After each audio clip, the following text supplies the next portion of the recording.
Welcome back to Grapes ഐഡിയമാർ. ഇന്ന് വളരെ ശക്തമായൊരു ചിന്തയെ നിങ്ങൾക്ക് തരാമെന്ന് വിചാരിക്കുന്നു. ചലിക്കാതിരിക്കുകയാണല്ലേ.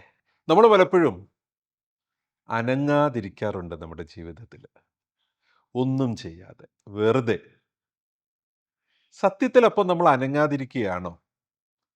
നമ്മൾ മൂവ് ചെയ്യുന്നില്ല എന്ന് നമുക്ക് തോന്നുന്നുണ്ടെങ്കിലും നമ്മൾ മൂവ് ചെയ്യുന്നുണ്ട്. അതായത് നമ്മൾക്ക് മൂവ് ചെയ്യുന്നെന്നറിയണമെങ്കിൽ നമ്മുടെ മൂവിങ്ങിൻ്റെ സ്പീഡ് വേരി ചെയ്യണം. സ്പീഡ് വേരി ചെയ്യാത്തിടത്തോളം നമ്മൾ മൂവ് ചെയ്യുന്നുണ്ടെന്ന് നമ്മൾ അറിയില്ല.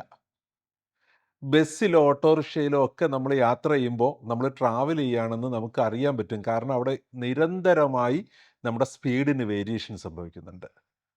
അതേപോലെ തന്നെ നിശ്ചലമായി നിൽക്കുന്ന വസ്തുക്കളെ നമുക്ക് തൊട്ടടുത്ത് കാണാൻ പറ്റുന്നുണ്ട്. അതുകൊണ്ട് തന്നെ ആപേക്ഷികമായിട്ട് സ്പീഡ് വ്യത്യാസം നമുക്ക് ഫീൽ ചെയ്യുന്നുണ്ട്. എന്നാൽ നമ്മളൊരു വിമാനത്തിൽ യാത്ര ചെയ്യുമ്പോൾ നമ്മൾ അതിനകത്തിരിക്കുന്ന സമയത്ത് നമ്മൾ ട്രാവൽ ചെയ്യുന്നു എന്ന് നമുക്ക് ഫീൽ ചെയ്യില്ല. കാരണം അവിടെ ഒരു കോൺസ്റ്റൻറ്റ് സ്പീഡ് നമ്മൾ മെയിൻറ്റെയിൻ ചെയ്തിട്ടുണ്ട്. അതുപോലെ തന്നെയാണ് നമ്മൾ നമ്മുടെ ഈ ഭൂമിയിൽ, നമ്മുടെ വീട്ടിൽ, ഓഫീസിലൊക്കെ ഇരിക്കുമ്പോൾ നമുക്ക് മൂവ് ചെയ്യുന്നില്ല എന്ന് തോന്നുന്നത്.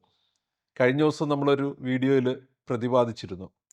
പടിഞ്ഞാറ് നിന്ന് കിഴക്കോട്ട് ഒരു തവണ ഭൂമി കറങ്ങി വരുന്നതിന് 23 മണിക്കൂറും 56 മിനിറ്റും 4.9 സെക്കൻഡും ആവശ്യമാണെന്ന്.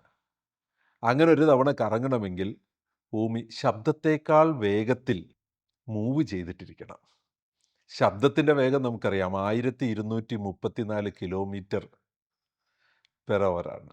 അതിനേക്കാൾ വേഗത്തിൽ 1670 കിലോമീറ്റർ സ്പീഡിൽ നമ്മുടെ ഭൂമി കറങ്ങുന്നുണ്ട്.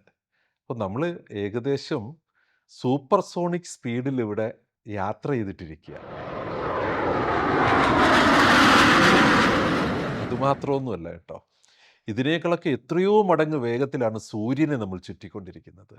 ഏകദേശം 10,700 കൂടുതൽ കിലോമീറ്റർ പെർ അവർ വേഗത്തിൽ നമ്മൾ സൂര്യനെ ചുറ്റുന്നുണ്ട്. ഭൂമിയുടെ കറക്കവും സൂര്യന് ചുറ്റുമുള്ള കറക്കവും വളരെ സ്പീഡിലാണ് നടക്കുന്നത്.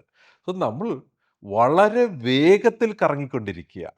പക്ഷെ ആ കറക്കത്തിൻ്റെ ഒപ്പം നമ്മൾ പോകുന്നത് കൊണ്ട് നമുക്ക് മൂവ് ചെയ്തുകൊണ്ടിരിക്കുകയാണ്, നമ്മൾ അറിയുന്നില്ല, അത്രയേ ഉള്ളൂ. പലപ്പോഴും ഗ്രേപ്സിൻ്റെ പുതിയ ഇംപ്ലിമെൻറ്റേഷൻ വരുമ്പോൾ വർഷങ്ങളായിട്ടുള്ള ക്ലയൻസ് ഉണ്ട്, 18-20 കൊല്ലമായി ഗ്രേപ്സ് ഉപയോഗിക്കുന്ന ക്ലയൻസ് ഉണ്ട്.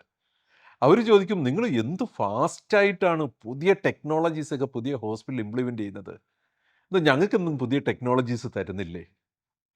ഞങ്ങളുടെ അടുത്ത ഹോസ്പിറ്റലിലൊക്കെ മറ്റേ സോഫ്റ്റ്വെയർ ഉപയോഗിക്കുന്നവരൊക്കെ പുതിയ വെർഷനൊക്കെ വാങ്ങി കേട്ടോ, ഗ്രേപ്സ് എന്തായാലും നമുക്ക് പുതിയ വെർഷനൊന്നും തരുന്നില്ലേ? എന്താ കാര്യമെന്നറിയാവോ?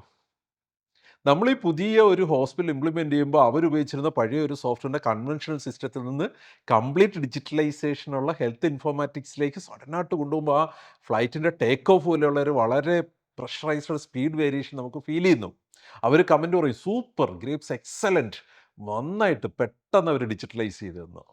നിങ്ങൾ വർഷങ്ങളായിട്ട് ഗ്രേപ്സിൻ്റെ speed of execution in digitalisation അനുഭവിച്ചിട്ടിരിക്കുക. ഗ്രേപ്സ് ഇട്ട കാലം മുതൽ തന്നെ നിങ്ങൾക്ക് പുതിയൊരു വെർഷനിലേക്ക് നിങ്ങൾ ബോധപൂർവം മാറേണ്ടി വന്നിട്ടില്ല. കാരണം എല്ലാ മാസവും നമ്മൾ പുതിയ അപ്ഡേറ്റ്സ് തന്നുകൊണ്ടേയിരിക്കുന്നുണ്ട്. ആ ഒരു മൊമെൻറ്റം കീപ്പ് ചെയ്യുന്നുണ്ട്.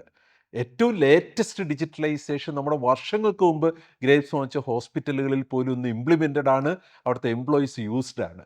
അങ്ങനെ ഒരു കോൺസ്റ്റൻറ്റ് ഡിജിറ്റലൈസേഷൻ സ്പീഡ് മെയിൻറ്റെയിൻ ചെയ്യുന്നത് കൊണ്ടാണ് നമ്മുടെ ഒരുപാട് വർഷങ്ങളായി ഗ്രേപ്സ് ഉപയോഗിക്കുന്ന പല ക്ലയൻസും പെട്ടെന്ന് ഇങ്ങനെ കമൻറ്റ് പറയുന്നത്, അവിടേക്ക് എന്ത് സ്പീഡിനാണ് നിങ്ങൾ ഡിജിറ്റലൈസ് ചെയ്യുന്നത്, ഞങ്ങളെ എന്താ പരിഗണിക്കുന്നില്ലേ എന്ന്.